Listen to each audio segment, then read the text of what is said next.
Olá, bem-vindo a mais uma entrevista aqui do Tempo e Dinheiro. Vamos fazer um balanço do que aconteceu e acontece até agora no mercado do café. Mercado internacional que está observando todas as divulgações, os dados, também as questões geopolíticas globais. Para isso, nós vamos até Santos conversar com Eduardo Carvalhais, do escritório Carvalhais, que já está conosco.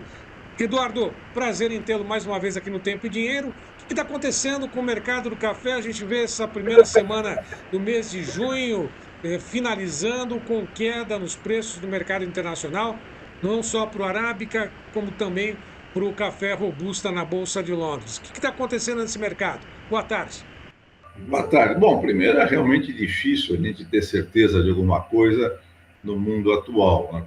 Com essas confusões fora do Brasil também, com eleições no Brasil, eleições nos Estados Unidos, guerra no Oriente Médio, continua lá Ucrânia com Rússia também, e tudo isso repercute no mundo todo, nos juros da inflação, no preço do petróleo. Então, é realmente um quadro bastante complicado e que agora, para nós do café, tem um novo componente, que esse El Niño, que é você, quando lê aí o que falam os meteorologistas, eles apontam grande probabilidade de ser um El Niño muito forte. Né? Isso pode ser mais um fator que venha a influenciar o mercado de café no segundo semestre desse ano e no primeiro semestre do ano que vem. Portanto, você conseguir enxergar alguma coisa está cada vez mais difícil. Agora, no curto prazo, essa semana, a Bolsa de Nova York caiu todos os dias, inclusive ontem, que foi feriado no Brasil. E se você soma as quedas dessa semana, hoje fechou com trabalhou em alta uma boa parte do dia, ela fechou com uma pequena queda, que eu acho que de 60 pontos. Mas dá quase 2 mil pontos de baixa essa semana, já havia caído a semana passada. Ou seja, as cotações vêm recuando, sim, tanto no Arábica como no Robusta Conilon.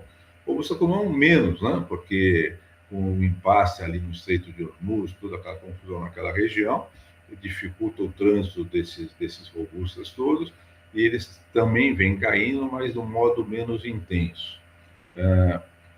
Também naquela região, a gente nota que esse fator El Niño começa a influenciar, porque não vai afetar só a produção do Brasil se ele for forte, também do Vietnã e da Indonésia, aqui da América Central, da Colômbia, todos, de algum jeito, a produção vai ser influenciada, vai sofrer com isso. Uns com mais calor, outros lugares com mais chuvas ou com menos chuvas, mas mexe com o clima do mundo inteiro.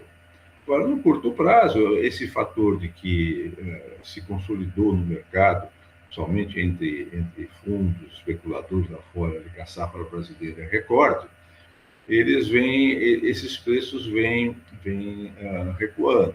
Em parte, talvez porque eles pensem que quando entrar de vez a safra nova no mercado, que eles vão comprar mais barato. E agora, o que tem acontecido é um impasse grande, o mercado físico aqui anda muito mais devagar. Quem tem café ainda da safra 2025, a maior parte das pessoas recusa as ofertas, que recuaram bastante mesmo. Nessa semana, com essas baixas, se fala, é raro você ver um café, a oferta do comprador acima de R$ 1.500. Às vezes sai um negócio aqui, outro lá, por ser um lote maior, alguém que está precisando embarcar imediatamente, precisa comprar e acaba pagando esses preços aí acima de uns R$ 1.500. Mas no resto, quem pode está segurando as compras na esperança, né, de que vá comprar mais barato à frente. Mas com esse clima, agora está entrando no inverno, você veja a irregularidade, esse próximo fim de semana, aonde é que vai fazer frio? No Cerrado Mineiro, que é uma das esperanças dessa safra, né? A safra do Cerrado Mineiro em 2026 vai ser muito boa. E um frio maior tudo pode prejudicar para o ano que vem ou pode prejudicar a colheita, principalmente se entrar chuvas em seguida ao frio. Enfim, é tudo muito irregular. Agora, os embarques brasileiros de maio ainda não foram divulgados pelo Secafé, devem ser divulgados a semana que vem, pelos números parciais que nós vamos olhando, eles devem ficar um pouco abaixo dos de abril, mas notando a mesma coisa que aconteceu em abril, sobem os embarques de Conilon Robusta e os de Arábica caem mais. Mas mesmo assim, nós estamos embarcando. E agora nós temos também mais uma preocupação que é com o solúvel. Esse tarifaço novo aí do governo americano, o café verde está como exceção, não pega essas taxas, né? Do que exporta para os Estados Unidos, 90% é café verde. Então, esses não vão sofrer com essas taxas. Mas o solúvel, que são os outros 10%, o embarque de torrado e moído é insignificante perto dos nossos embarques totais, o solúvel vai sofrer sim, já estava com uma taxa e pode entrar nessa nova taxa. E aí inviabilizaria a nossa exportação de solúvel para os Estados Unidos. Perderíamos esse espaço para o México, talvez da Europa mesmo, não sei como é que ficaria isso, mas nós temos realmente nossas lideranças no café já estão trabalhando em cima disso, mas para mostrar que para os Estados Unidos não é boa essa taxa em cima do solúvel. Inclusive, os compradores de solúveis, as lideranças das indústrias americanas de café, trabalham junto com as brasileiras para tentar ver se tiram o solúvel dessas novas taxas. Vamos ver o que acontece. Fora isso...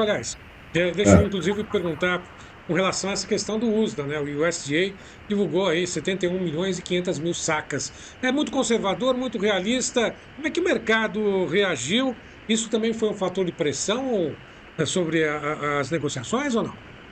Isso é mais uma confirmação de uma safra aí em torno de 70 milhões. Normalmente, o que acontece historicamente é que a maior estimativa sempre é do USDA e a menor do governo brasileiro. Mas, ultimamente, é que tem aparecido alguns traders aí falando em números maiores, né? Mas eu diria para você que o mercado como um todo trabalha aí perto dos 70 milhões de safras, 68 a 70. Tem muitas lideranças, muitos agrônomos da produção que dizem que não. Nós vamos ver que, na prática, quando esse café for colhido, que a safra vai ser menor do que isso. Então, temos que aguardar. Mas por quê? Porque o mercado, os compradores acreditam nesses números. E tem trader falando até em 77 milhões de sacas. Agora, a minha opinião é que a situação vai continuar apertada, porque quando você fala em nível de produção mundial, eles esse ano falam aí numa produção mundial 7, 8, até 10 milhões acima do consumo mundial. Primeiro que fica dentro de uma margem de erro bastante forte. É só ver como aqui no Brasil, como os números oscilam, você junta com os do resto do mundo, fica difícil saber exatamente qual vai ser a produção, como também qual é exatamente o consumo. Mas se ficar em 8 milhões de sacas a mais, isso aí, conforme a conta de cada um, vai ficar 8 milhões de sacas é o consumo de 2 dias no mundo, quer dizer, desculpe, 2 semanas no mundo, não é nada demais, né? A situação vai continuar com essa oferta apertada em relação à procura, ao consumo, as condições do mundo todo dificultando o dia todo, o dia a dia, a inflação continua maior que a média que os europeus, que os americanos estão acostumados, o juros está positivo no momento, né? Então, com tudo isso, nós vamos continuar vendo muita oscilação, mas os mercados vêm caindo, vamos ver com a entrada da nova safra que vai acontecer, e agora, quando chegar o inverno, como é que vai ser o inverno aqui no Brasil também. Entende? Com todas essas variáveis, fica difícil enxergar um rumo. Mas quando você pega o que aconteceu com a Bolsa de Nova York, neste ano, no começo do ano até aqui, com a Bolsa de Londres também, elas escorregaram forte. A maior parte também, quando você conversa com os próprios compradores, eles não acreditam em muito mais baixa do que teve até agora. Tá? Mas é tudo, eu acho, eu acredito, mas com essas variáveis todas, não tem ninguém seguro do que vai acontecer. Agora, consumo, como você mesmo disse, está ainda no foco das atenções, né? E o equilíbrio entre o Arábica e o Conilon, como é que está no mercado nesse momento? Bom, é mais uma dúvida em cima disso tudo. Primeiro que o consumo parece, como um todo, no mundo vai bem, cresce principalmente na Ásia. Nos Estados Unidos, os últimos números também dizem que o consumo está lá em alta, que é o maior consumidor de café do mundo, né? Então, na Europa deve estar estável, é uma população mais madura, mas, enfim, o consumo parece que não está dando nenhum salto de crescimento, mas está estável quando você pega em termos de mercado mundial, para até um crescimento aí de 1%, alguma coisa assim.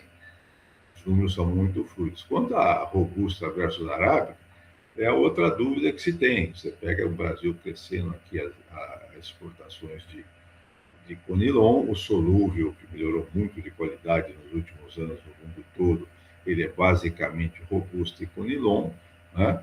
E esses novos consumidores que vão aparecendo no mundo, eles também vão se acostumando com o sabor do robusta.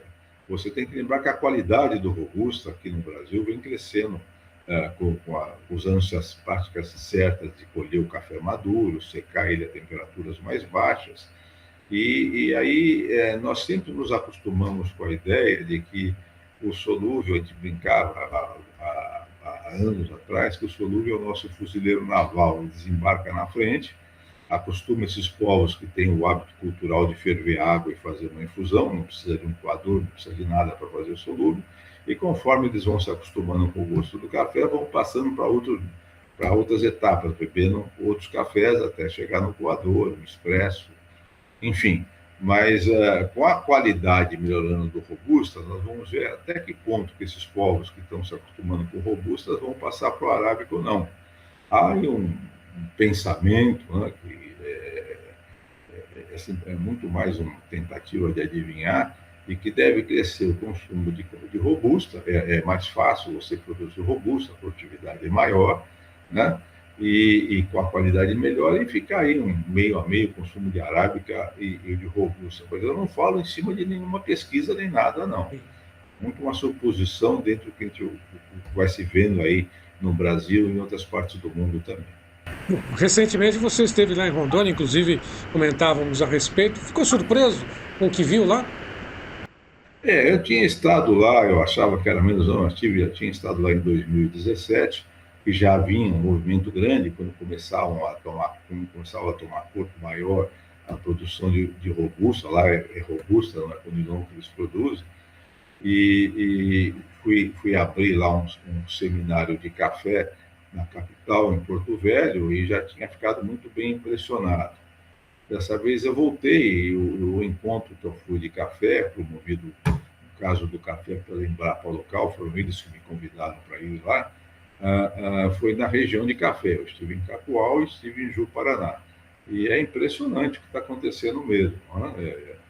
O pessoal que mora lá, que produz café, é muito entusiasmado, a produtividade vem crescendo, eles começam a aprender a cuidar do café, com o café mais maduro, secar a temperaturas menores, né? Esse nome Robustas Amazônicas para o café gourmet deles tem pegado, esses cafés já estão sendo exportados lá para fora, diretamente por produtores da região. Aqui dentro mesmo você já tem uma cápsula de café de Robustas Amazônicas. Então, isso é uma nova tendência, um novo tipo de café que vai nascendo, mas essa parte de gourmet é a ponta da pirâmide só, tem muito café mais comum por lá. Mas eles têm muita terra para plantar mais café, sem derrubar mata, só aproveitando pastos degradados. Então, se os preços continuarem razoáveis para o café robusto, a tendência é de aumentar a produção lá. E o que impressiona é que Rondônia, como um todo, vem crescendo muito. Eu brinco que parece um novo Mato Grosso que está acontecendo por lá. Já estão estudando muito também o cacau, são bons produtores de carne, produzem já soja, não sei os números de soja que eles produzem, enfim, mas você vê muita atividade, muita vontade de produzir na região, as pessoas que vão para lá vão para começar uma vida nova, e a região me parece que tem um belo futuro na produção agrícola e de carne. Bom, Eduardo, recentemente, não, em várias entrevistas ao longo desses últimos anos, ele tem falado sobre a China, né? Só para poder finalizar contigo. O consumo está aumentando, os chineses estão apreciando mais o café, né? Fazem do café um evento, um encontro social, né? Claro, as cafeterias estão aumentando. Isso já não seria o suficiente para poder dar um suporte dos preços, esse consumo no mercado internacional, mas é a atuação dos fundos que eventualmente está pressionando, é o clima, como você mesmo disse, né? E a China nessa posição toda, nesse cenário todo, né? Teria um posicionamento mais efetivo na composição dos preços? Para finalizar contigo, né? Olha, mais uma vez, eu acho que nós estamos numa época de muitas mudanças com a comunicação em rede no mundo.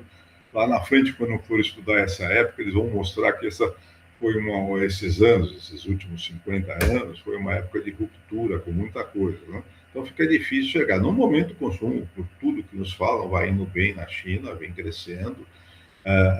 O número de cafeterias continua crescendo, grupos chineses montando cadeias de cafeteria.